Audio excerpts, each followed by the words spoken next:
Hello and welcome to our view study IAS. तो दोस्तों, civil service exam के preparation में सबसे इम्पॉर्टेंट एंड कठिन टॉपिक करंट अफेयर का होता है और स्टूडेंट करंट अफेयर की सही और सटीक तैयारी के लिए हमेशा टेंशन में रहते हैं। तो दोस्तों, करंट अफेयर के इम्पोर्टेंस और डिफिकल्टी को समझते हुए आपके टेंशन को दूर करने के लिए हम current affair series at 6 PM की क्लास लेके आए हैं, जो आपके लिए बहुत ही महत्वपूर्ण होगा और ये आपके लिए बिल्कुल भी फ्री में प्रोवाइड नहीं की जाएगी। इसके लिए आपको पे करना पड़ेगा और पे करने के लिए आपको बस चैनल को सब्सक्राइब, लाइक और कम से कम अपने 3 दोस्तों को शेयर करना होगा। दोस्तों, current affair series at 6 PM के 3 लेवल हैं। अगर आप तीनों लेवल को ऑनेस्टी से फॉलो करते हैं तो आपका एग्जाम में कोई भी क्वेश्चन गलत नहीं होगा। ये 100% गारंटी है कि सभी एग्जाम में क्वेश्चन इसी करंट अफेयर से आएंगे जो हम आपको बता रहे हैं। तो दोस्तों, हमारा जो 3 लेवल है उसको हम लोग एनालिसिस कर लेते हैं और देख लेते हैं कि क्या क्या 3 लेवल होगा। तो पहला लेवल हम लोग का होगा current affair daily with MCQ। तो इसमें आपको डेली करंट अफेयर मिलेगा जिसमें 5 सब्जेक्ट वाइज टॉप क्वालिटी के क्वेश्चन होंगे। सम इंपॉर्टेंट पॉइंट भी इंक्लूड किया जाएगा। ये डेली आपको मंडे से फ्राइडे 6 PM पर मिलेगा। ये हमारा फर्स्ट लेवल है। Second level is current affair with quiz. Current affair जो वीकली करंट अफेयर रहेगा जिसमें आपको क्विज के माध्यम से पूरा करंट अफेयर, पूरा वीक का इसमें डिस्कशन, डिटेल में डिस्कशन किया जाएगा। ये भी एवरी संडे को 6 PM पर मिलेगा। और इसमें हम लोग का सिलेबस जो इंक्लूड है करंट अफेयर का उसको भी देख लीजिए। तो इसमें है national news, international news, economy, sport, science and technology, person news, summit and conference और मिसलेनियस। तो इस सभी को हम लोग इंक्लूड करेंगे ताकि करंट अफेयर से कोई भी क्वेश्चन एग्जाम में आए तो गलत ना हो और हमको 100% क्वेश्चन का उत्तर मिले हमारे करंट, और हम अपनी सीट एक पक्की करा पाएँ। और इस सब को रिवीजन करना बहुत इंपॉर्टेंट होता है। हम जानते हैं कि जब भी हम रिवीजन पढ़ाई करते हैं 25% 24 घंटा के अंदर भूल जाते हैं और हफ्ता भर में हम केवल 25% ही हमको याद रहता है। इसलिए हम कहेंगे कि इसका रिवीजन भी इंपॉर्टेंट है। तो रिवीजन के पर्पज से हम 3 वीकली करंट अफेयर लेके आएंगे जो क्विक रिवीजन होगा और एवरी सैटरडे को 6 PM पर मिलेगा। ये तीनों लेवल है प्रीमी के लिए रामबाण है। कोई भी प्रीमी एग्जाम दे रहा हूँ सबके लिए रामबाण है। आप UPSC दे रहे हो, PCS दे रहा हूँ, BPSC दे रहा हूँ, RO का दे रहे हैं, सभी एग्जाम के लिए रामबाण है। तो दोस्तों, हमें कहेंगे तीनों लेवल को आप ईमानदारी से फॉलो कीजिए और अपना एक सीट पक्का कीजिए, जिसके लिए आपको कोई भी टेंशन नहीं लेने की जरूरत है। आपका टेंशन फ्री होकर आप पढ़ाई कीजिए, बस सारा टेंशन हमारे ऊपर छोड़ दीजिए। तो आइए हम लोग शुरू करते हैं current affair series at 6 PM की क्लास। आपका स्वागत है current affair series at 6 PM की क्लास में। आज हम लोग हिस्ट्री एंड कल्चर से related current affair based question देखेंगे जो हमारे एग्जाम के लिए महत्वपूर्ण है। तो first question is which of the following statement about the Sardar Patel. Sardar Patel यहाँ पर कीवर्ड है, इज नॉट करेक्ट। ये नॉट करेक्ट भी कीवर्ड है, क्योंकि जब हम एग्जाम में बैठते हैं तो हमें नॉट पर ध्यान देना नहीं आता है। वहाँ पर क्या होता है, मिस गाइड, थोड़ा सा हम कन्फ्यूज जाते हैं और उससे क्या होता है कि एग्जाम के इन्वायरमेंट प्रेशर से हम लोग गलत कर जाते हैं। तो यहाँ पर नॉट करेक्ट मारना। जब भी आप एग्जाम में बैठिए तो नॉट वाले को अंडरलाइन या उसको सर्कल कर हाईलाइट कर दीजिए, जिससे कि हमें ध्यान रहे कि हमको नॉट वाला जो इनकरेक्ट है उसको स्टेटमेंट को चूज करना है। तो पहला स्टेटमेंट क्या है, he was the first duty prime minister and home minister of India. Correct है। पहला ये होम मिनिस्टर बने थे और ड्यूटी प्राइम मिनिस्टर बनाया गया था, ठीक ना। He second statement, he secure accession of princely state. Princely state के को एक्वायर करने की बात हो रही है। प्रिंसली स्टेट से मिला के भारत को इंटीग्रेटेड किया थे। Aligning region with the nation constitutional framework, और इसके साथ साथ कॉन्स्टिट्यूशनल फ्रेमवर्क भी किए थे नेशन के, ठीक ना। यानी यहाँ प्रिंसली स्टेट को एक साथ इकट्ठा करने और नेशन के कॉन्स्टिट्यूशन को साथ साथ लेके चलते फ्रेमवर्क में भी काम किए थे, ठीक। तो ये भी स्टेटमेंट करेक्ट है। During the political integration of India, Patel was de facto supreme commando in chief of Indian army. ये भी करेक्ट है, D option. Mahatma Gandhi best word him with the title Sardar for the first time. नहीं, महात्मा गांधी नहीं, ये woman के द्वारा दिया गया था। क्या वुमन ने दिए थे? कौन सा वुमन? जो गुजरात की वुमन थी उन्होंने सरदार का टाइटल दिया था। तो ये इनकरेक्ट है। अब पूछा क्या है, कौन सा करेक्ट नहीं है, कौन सा करेक्ट नहीं है। तो हमारा option D is correct option होगा। अगर यहाँ से देखें तो डी क्या होगा, इस क्वेश्चन के अनुसार डी इज करेक्ट ऑप्शन, ठीक, क्योंकि यही गलत है, ठीक है ना। अब यहाँ पे देखिए डी फैक्टो का मतलब होता है मान लेना, फैक्ट, ठीक ना। जैसे हम एक है डी जुरे,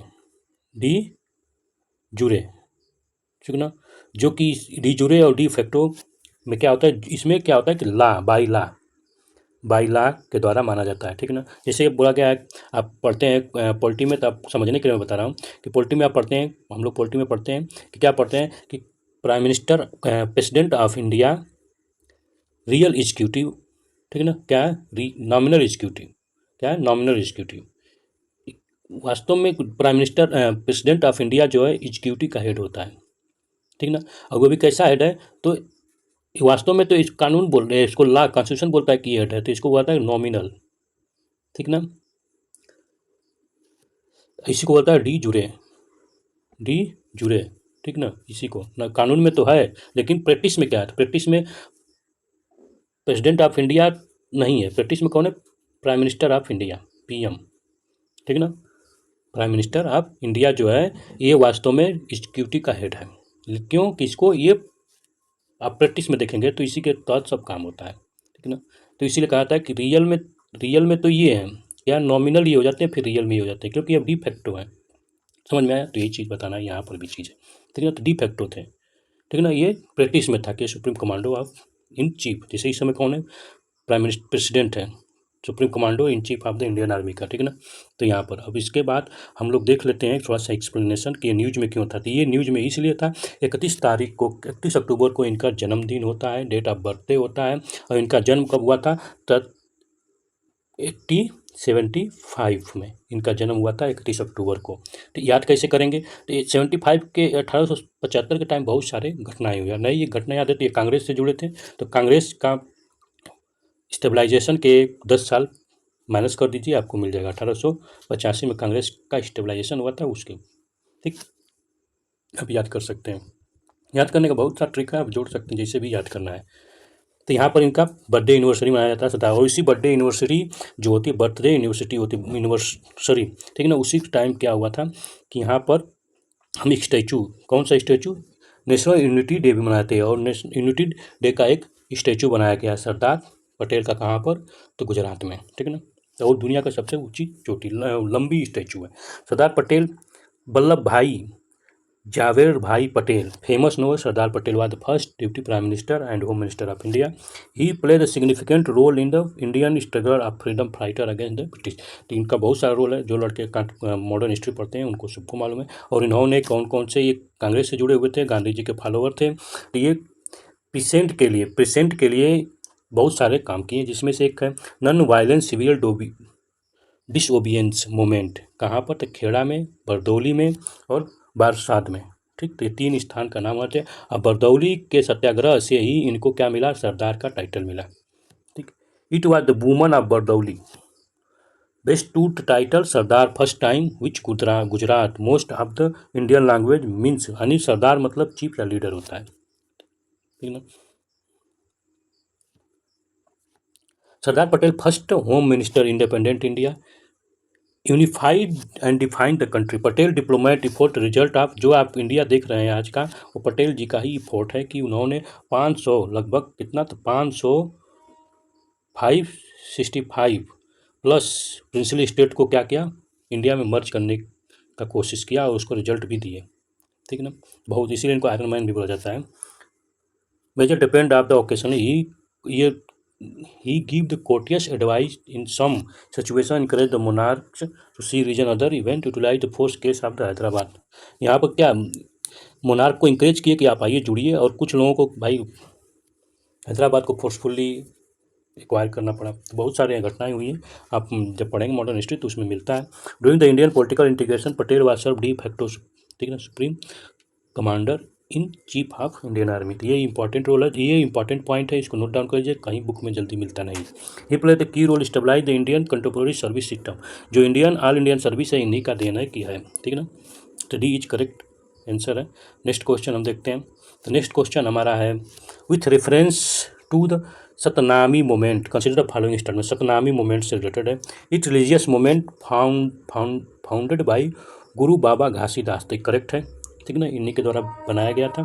द पीपल ऑफ सतनामी समाज रिग्रेस फॉलो आइडल वर्शिप के विरोध में थे ये लोग। This moment was sterilise south India, नहीं सेंट्रल इंडिया में। इनका सेंटर देखेंगे तो मध्य प्रदेश, छत्तीसगढ़, झारखंड, यही सब एरिया है, ठीक ना। तो कौन सा स्टेटमेंट सही है, तो only one, A is correct option. ठीक, यूपीएससी में इसी तरह से क्वेश्चन बनाएगा और 1 2 3 कर देता है, बुद्धि हेरा जाती है, ठीक है ना। तो आपको यहाँ पर ध्यान देना चाहिए कि हमें गलती ना हो, ठीक। तो यहाँ पर एक्सप्रेशन देख लेते हैं। तो गुरु घासीदास जो हैं फाउंड किए थे किसका, Satnami movement in central India by working of along leather worker and organise campaigning the enhance the social standing. तो ये एससी जो शेड्यूल कास्ट हैं उनको, उनके लिए उनका मूवमेंट था, उनको एकजुट किए, ठीक है ना। और जितने भी सोसाइटी में सोशल और इकोनॉमिकल प्रॉब्लम थी उसको दूर करने के लिए ये लोग लड़े। तो इससे पहले भी बहुत से लोग आए थे ये, ठीक ना। ये नहीं कि पहले थे, बस इसको रिवॉल्व करने का ये काम करते हैं, सतनामी मूवमेंट को बहुत आगे लेके जाते हैं, ठीक ना। इन बंगाल में कौन थे, तो Haridas Thakur Matua sector labour along the Chandal cultivator hence statement one is correct, third is not correct. Satnami Samaj, इनको सतनामी समाज भी बोला जाता है। People do not worship idol, ठीक है ना। तो ये गुरु घासीदास हैं, इनको आप याद रखिए बस, ठीक ना। ये सतनामी समाज जो है आपका, इसको सतनामी प्रथा भी बोला जाता है और ये शेड्यूल कास्ट का था। छत्तीसगढ़ मध्य प्रदेश सब कबीर, और ये कबीर जी जिस तरह से काम करते थे, जो आइडल वर्शिप को अपोज किए थे और ऑर्थोडॉक्स को, सब उसी तरह ये निर्गुण भक्ति के थे। इनका मानी जो इनका भक्ति का मार्गदर्शन था वो सत्य था, ठीक ना। सतनाम, इसका एब्सोल्यूट फॉर्म क्या था, सत्यनाम। सत्यनाम मतलब सत्य नाम यानी सत्य नाम, ठीक है। तो इसका क्या था कि ये निर्गुण भक्ति करते थे। A is correct option, third question. Consider the following statement, he led to expedition, यानी सेंटेंस दिया है, expedition peacefully integrated Taiwan into India. तो ताइवान को इंटीग्रेट कर रहा है कोई है, ही माने कोई है, कोई किसी की बात हो रही है थर्ड पर्सन की। तो आप जानते हैं ना कि यू फर्स्ट पर्सन है, I first person, you second person, third person ही होता है, ठीक है ना। तो यहाँ पर क्या हो रहा है, ये थर्ड पर्सन की बात हो रही है, ठीक। राइटर ये लिखा है, राइटर क्या क्या क्वेश्चन लिखा है हमको दिया है, हम राइटर किसी और की बात कर रहा है, हम उसको पढ़ रहे हैं, ठीक है। Second statement, he play instrumental role stabilise the essential military security framework such as Sashastra Seema बल, उसी के द्वारा फ्रेमवर्क तैयार किया गया है। Nagaland arm police and Naga regiment. तो एबव स्टेटमेंट किसके मेंशन है, किसके रेफर कर रहा है, तो ये बताना है। तो बॉब खातिंग के द्वारा, ये खातिंग का शब्द है, बॉब खातिंग। बॉब खातिंग कौन है, तो ये आपको 31 अक्टूबर की बात है कि हमारे जो डिफेंस मिनिस्टर राजनाथ सिंह है, इनका स्टैचू जो है तवंग में इनागुरेट किए, ठीक है ना। और उसी टाइम, जिस टाइम आपका सोचिए आपका 31 को सरदार पटेल का भी बर्थडे मनाया जाता है, उसी के उपलक्ष्य में दोनों लोग का 31 को major Ralengnao Bob Khathing museum of valour at Taiwan, तो इनका म्यूजियम का ऑर्गेनाइजेशन हुआ, ठीक है ना, इनागुरेशन हुआ, ठीक है, अरुणाचल प्रदेश में। तो इन्होंने ही, इनका क्या था, ये इनका भी बर्थ नेशनल यूनिटी डे जो इसी टाइम पर 31 अक्टूबर को होता है, किसका, सरदार पटेल का। तो virtually event were held on the October, ठीक है ना। Observe the national united day where Singh also inaugurate statue of the Patel, ठीक। तो इनागुरेट स्टैचू, पटेल के भी स्टैचू इनागुरेशन हुआ, ठीक। तो यहाँ पर थोड़ा सा बॉब जी का, तो ये पॉइंट याद कर लीजिए, बहुत इंपॉर्टेंट है, बुक में नहीं मिलता है जल्दी, ठीक ना। जब इंटरनल सिक्योरिटी पढ़ते हैं तो वहाँ पर इनका थोड़ा सा मिलता है, ठीक। तो जो लड़के जीएस पढ़े इंटरनल सिक्योरिटी नहीं पढ़ते उनके लिए जरूरी है। तो legendary Bob Khathing lead to expenditure तो पीसफुली इंटीग्रेशन ताइवान, तो ताइवान को पीसफुली समझ रहे इंडिया में मिलाने की कोशिश किया। He also instrument stabilise the essential military and security framework, Sashastra Seema बल के लिए नागालैंड आर्म फोर्स और नागा रेजिमेंट। तो यहाँ पर 3 चीज़ आपको यहाँ पर ये फ्रेमवर्क तैयार कर रहे हैं, 3 आर्म फोर्स का, मिलिट्री फोर्स का। By the time Tawang expedition Bob Khathing ली have already made the name himself in the second world war through his shoulder exploit. यहाँ पर देखिए सेकेंड वर्ल्ड वार में भी इन्होंने अपना बहुत ही नाम कमाया, सोल्डरटी अपना जो सोल्डर थे उस समय सोल्जर सिपाही थे उस सेकेंड वर्ल्ड वार में, तो वहाँ पर भी इन्होंने एक्सपेंडिट काम किया था, शानदार। 1951 major Bob Khathing then member of the Indian frontier administrative service के मेंबर बन गए थे, और ये he was take the by the governor of Assam, governor Assam Jairamdas Daulatram to occupy Tawang in Arunachal Pradesh. It was the important secure area there, or indicate the Chinese were prepared to walk into the Tibet possible री अलाइंग the boundary with India. यहाँ पर China और India का समझिए कि crucial point जो है मर्ज करा दिए इंडिया में। नहीं तो फिर आज जो चाइना कर रहा है वहाँ पर भी दावा तो अभी भी कर रहा है कि ये मेरा है, लेकिन सोचिए उस समय इन्होंने कितना बढ़िया काम किया सिक्योर करने के लिए इंडिया को।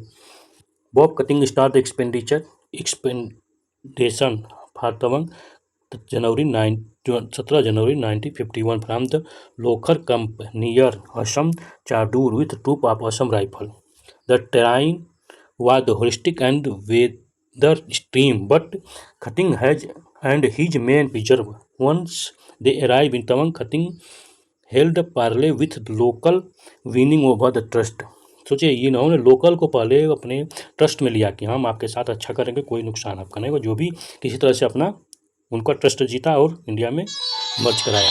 और यहाँ पर ही आपसे took the Tawang under the Indian administrative by the holistic in the Indian flag 14 February 1951। तो 14 फरवरी 1951 को तवंग क्या हो गया, इंडिया में मर्ज हो गया। ठीक, इस समय अरुणाचल प्रदेश में वो एक पार्ट है अरुणाचल प्रदेश का। ठीक है ना, तो D is correct option. Fourth question, consider the following statement. This art painting is ancient skill with the origin in Persia. तो यहाँ पर आर्ट पेंटिंग की बात हो रही है जिसका ओरिजिन कहाँ पर है, तो पर्सिया में, और क्या एशियंट स्किल के साथ है। ठीक है ना, तो यहाँ पर 3 पॉइंट है कीवर्ड में, art of painting, ancient skill, origin in Persia. The base of this painting made by heating castor oil and casting in the cold water. Third point क्या है, this art has got a geographical indication tag from the Gujarat. तो यहाँ पर देखा जाए तो किसके the above statement refer to, किसके लिए ये सभी तो 3 स्टेटमेंट किसके लिए, पानी मतेका क्राफ्ट के लिए, बी गोंड पेंटिंग के लिए, सी बतिक पेंटिंग प्रिंट के लिए, रोगन क्राफ्ट के लिए। तो डी इज करेक्ट ऑप्शन, रोगन क्राफ्ट। ठीक है ना, देखिए यहाँ पर कास्टोर जो आयल है, ठीक है ना, सभी स्टेटमेंट करेक्ट हैं। ठीक है ना, तो यहाँ पर जो कास्टोर आयल है, इसको सोचिए कि क्या होता है कि ये लिक्विड है, इसको क्या आयल है, तो आयल तो लिक्विड होता है। अब इसको 12 हावर तक क्या करता है, उबाला जाता है, 12 घंटे तक इसको उबाला जाता है। उबालने के बाद क्या होता है, कोल्ड वाटर में इसको उड़ेल दिया जाता है, कोल्ड वाटर में इसको गिरा दिया जाता है, मिला दिया जाता है, उसके बाद पेंटिंग तैयार। अब इसी से बनाया जाता है पेंटिंग। ठीक है ना, ये ठीक है ना, तो ये कहाँ पर है, तो आपका गुजरात में आया है। और कहाँ से आया, तो पर्सिया से आया, गुजरात में इसको जीआई टैग मिला है। तो इसका देख लेते हैं, न्यूज में था, इंपॉर्टेंट क्वेश्चन है। ठीक ना, तो रोगर craft painting is old art origin Persia spirit Kutch में आया है सम 400 ईयर को, 400 पहले जो कच्छ में आ गया गुजरात। ठीक है ना, traditionally craft ward devote flower motif design speak the Persian influence term रोगर it means itself meaning of oil base in Persian. रोगर मतलब होता है oil base. Beautiful bridal cloth, इससे क्या होता है, ब्यूटीफुल ब्रिडल क्लोथ बनाया जाता है जो रीजनल ट्राइब के द्वारा जॉर्जेस बॉर्डरिंग के साथ flooring pattern, ghagra, odhni, bedspread, where the meticulous painting. तो इसका बहुत सारा यूज है। ठीक है ना, तो वेन क्या होता है, कास्टर आयल कुक किया जाता है फायर पर 12 आवर तक, देन पोरस उघेड़ लिया जाता है, किसमें, इसको उलट दिया जाता है ऊपर कोल्ड वाटर में। ठीक है ना, अब इससे क्या होता है, from the thick residual no the रोगर, यहाँ पतील सा एक इसका रिमेंस बनता है, इसको रोगर बोला जाता है। ठीक है ना, अब इसी का ब्लेंड नेचर कलर, अब इसमें क्या होता है, नेचुरल कलर में आ जाता है। ठीक है ना, अब इसका यूज होता है। Kutch Rogan craft has been got geographical GI tag under, किसमें है, तो under sub section first of the section 313 of geographical indication of good. तबीयत बहुत खराब है यार मुँह से आवाज़ नहीं, good registration and protection act 1999। ठीक ना, थोड़ा सा एडजस्ट कीजिए, तबीयत बहुत दिक्कत हो रही है, जुकाम बुखार सब हो गया। Which of the following, next question है, which of the following freedom fighter found Khudai Khidmatgar as a powerful non violent movement among the Pathans of his province. तो ये पठान प्रोविंस की बात हो रही है जिन्होंने फाउंड किया था क्या, खुदाई खिदमतगार की। तो ये कौन है, उनके बारे में पूछा गया है। तो खान अब्दुल गफ्फार, इनको फ्रंटियर गांधी भी बोला जाता है। ठीक ना, और इन्होंने खुदाई खिदमतगार, ये गांधी जी के बहुत बड़े फॉलोअर थे। ठीक, और पाकिस्तान बनने के बाद ये पाकिस्तान चले जाते हैं। और इसमें इन्होंने लाल कुर्ती, ठीक ना, लाल कुर्ती मूवमेंट भी चलाया था। ठीक है ना। तो ये कई बार पीसीएस में पूछा गया था, इसलिए याद है, तो ये ध्यान दीजिएगा। खुदाई किस्मत तो वही है। तो और कोई ऐसा क्वेश्चन नहीं, सी इज करेक्ट ऑप्शन, ठीक ना। तो ठीक है, आज का कंप्लीट होता है करंट अफेयर बेस्ट एमसीक्यू। तो हमें पूरा आशा है कि जितने भी वीक में करंट अफेयर हिस्ट्री से रिलेटेड थे उस सबको कंप्लीट किया गया। अब कल मिलेंगे नेक्स्ट कल मिलेंगे अलग सब्जेक्ट के साथ पूरे जोश के।